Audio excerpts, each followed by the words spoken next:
Okay, let's see what's on the docket for today. An 83-minute gore-fest from the guys behind such cinematic legends as Jonah Hex, Gamer, Crank, and that all-time cinematic classic Ghost Rider Spirit of Vengeance. It looks pretty low budget, pretty gory, and the plot is nicked from The Happening. Great. Well, not quite stolen, but definitely heavily influenced by it, as apparently Mum and Dad is a pitch-black horror comedy about a worldwide mass hysteria where for 24 brutal hours, parents turn violent against their own children. Where The Happening was only funny unintentionally, and Honey, I Want to Kill the Children is apparently funny on purpose. And the villain is, I think, TV and Radio Static, where the villain in The Happening was trees. And let's see who they went with for the cast. Bland never-will-bes or washed-up has-beens?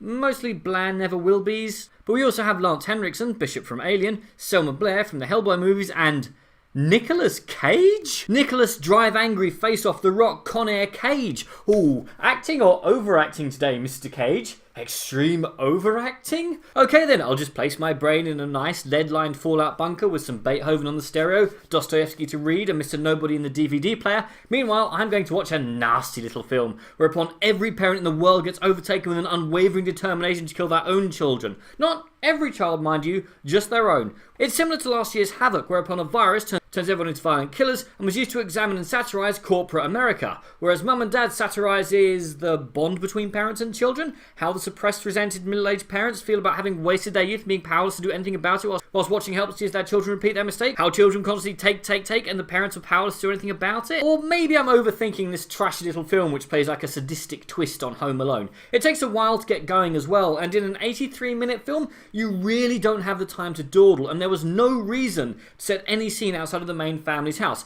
Simply have a voiceover on news broadcast, have a random person kill their kids, then have the main mum and dad go crazy after maybe 5 minutes, and off we go to the races. I mean, there was a fair bit I liked about this film. I liked the flashbacks to a wild, impetuous youth compared with the drab ordinariness of middle age. I liked the ironic soundtrack which became pulse-pounding when necessary. The child actors were tolerable, and Cage was having a fine old time demolishing the set, both literally and metaphorically. I liked some of the smaller moments, an infected mother trying to kill her newborn babe, some ominous shots of groups of parents standing around a school like some kind of thinking, feeling zombie horde. Yeah, that's another cool thing about this film. The infected aren't some mindless rampaging mob. They're still thinking human beings capable of talking, thinking, planning and feeling.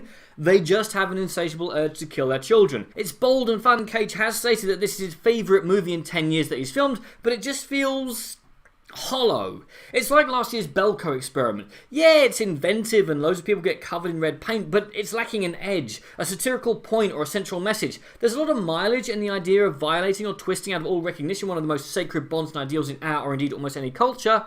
But were you to swap out Cage with someone less insane, then I think this film would lose a lot of its charm. It's slow and needs to hit the ground running and keep going. It needed to be more inventive with its traps and kills, for the director to realise that this film needed more Cage than it got, and for the damn thing to have or make a point, satirical or not. Otherwise, this is a fine film to throw on when you're in the mood for some trash, or when you've got your mates around and you want to throw something on when you're 3 sheets to the wind, but there are better films of this type out there. Sans Cage, this film would have been a lot less enjoyable than I found it. It's not quite a wasted opportunity, but it could have been a lot sharper, funnier, and more violent than it was.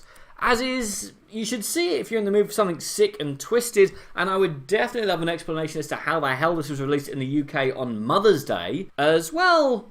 Let's just say there's going to be a few frosty roast dinners in the Miles household. But what did you guys think? And what is your favourite jet black horror comedy film? Comment below, let me know. I'm Daniel, it's been a Donkey. If you've enjoyed this video, please like, share, and subscribe.